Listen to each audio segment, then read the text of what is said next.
Hello everyone, আৰু এটা যে নিউ উইকলি ভিডিঅ' লৈ আহিছে হকচোন আমাৰ বেবিজ কেইটা কি কৰি আছে আৰু আপোনালোকক আমাৰ এইটো উইকৰ আপডেটখিনি জনাই দিওঁ। পৰা ষ্টাৰ্ট কৰিছোঁ।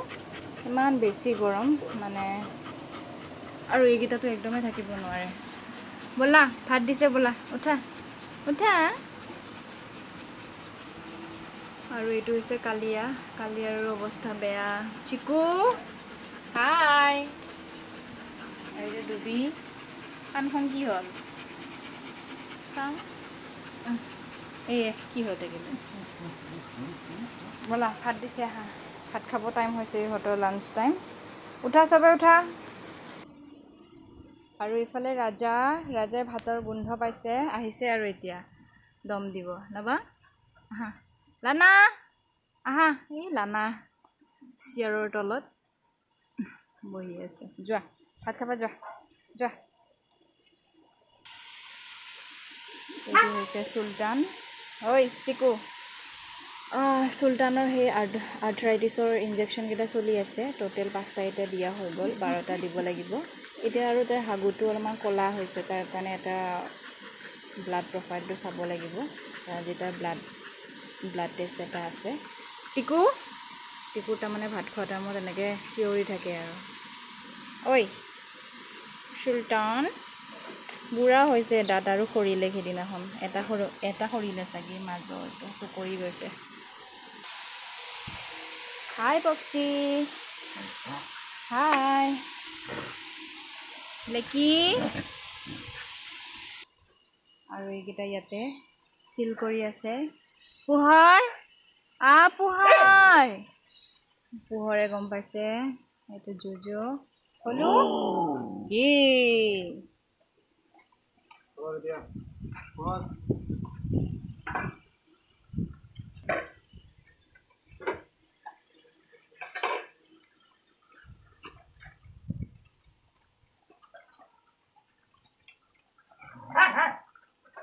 এইটো কোন হয়?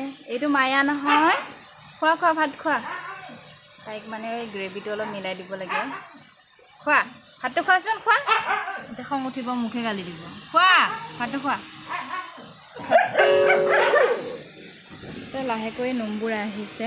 আজি তাইক অকণমান পানী ঢালি দিলোঁ, মানে ইমান বেছি গৰম নোমবোৰ আহিছে যে, বেছিকৈ গৰম লাগে। আৰু আমি সেইদিনাখন ফেনৰ কাৰণে কৈছিলোঁ আমি ফেনৰ কাৰণে। তো আমাক ফুকন নাৰ্জাৰী তেওঁ মানে ফেন 3টা পঠাই দিছে। এতিয়া অলপমান ইহঁতে ফেনৰ তলত বহি থাকে। এই ফেনটো একদম কাম নিদিয়ে। তুমি এইটো চাগে বহুত বছৰৰ ফেনটো, সেইকাৰণে এতিয়াও কাম নিদিয়ে, মানে বতাহ নালাগে। মায়া খোৱা মা। ইয়াতে কোন আছে? ফিনিছ কৰিলে কালুৱে না? কালু আমাৰ বহুত ভাল দেই, সোনকালে মামটো খাই শুই থাকে। ফিনিছ। বিলু খাই আছে। বিলু, মিমি, মিমি।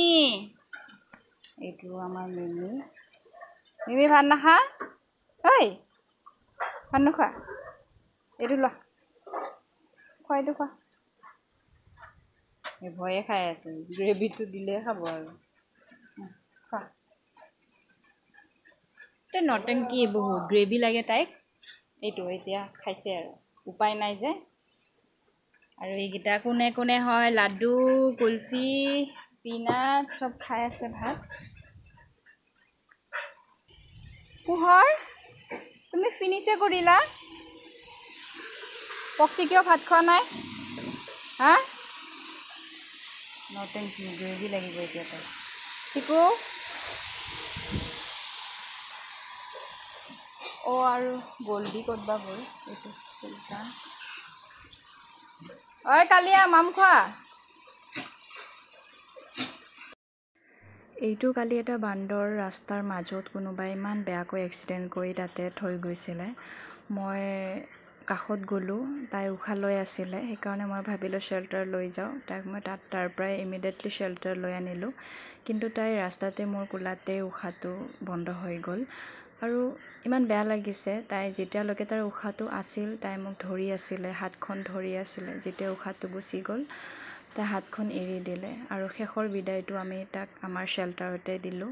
মানুহবোৰৰ ইমানেই ধৈৰ্য নোহোৱা হৈছে যে মানুহে কেতিয়াও জানি বুজি কোনো এক্সিডেণ্ট নকৰে, সেইটো জানো আমিও, কিন্তু এটলিষ্ট আপুনি কিবা এটা বস্তু মাৰি থৈ গৈছে, কিবা এটা কৰি গৈছে, এটলিষ্ট ৰখি পেলাই চাই যাওক। কি ঠিক চাগে তাই বাচি থাকিল হয় যদি সোনকালে কিবাকে এটা ট্ৰিটমেণ্ট পালে হয়।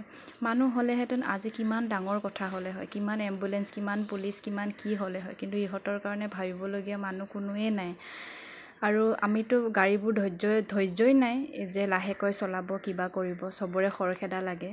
কিন্তু সিহঁতক কিবা এটা এক্সিডেণ্ট কৰি থৈ গৈছে, নামি আহি পেলাই চাবলৈও মানুহৰ আজিকালি টাইম নোহোৱা হৈছে। আজিলৈ ইমানে, আৰু এটা নেক্সট উইকলি শ্বেল্টাৰ আপডেট লৈ লগ পাম।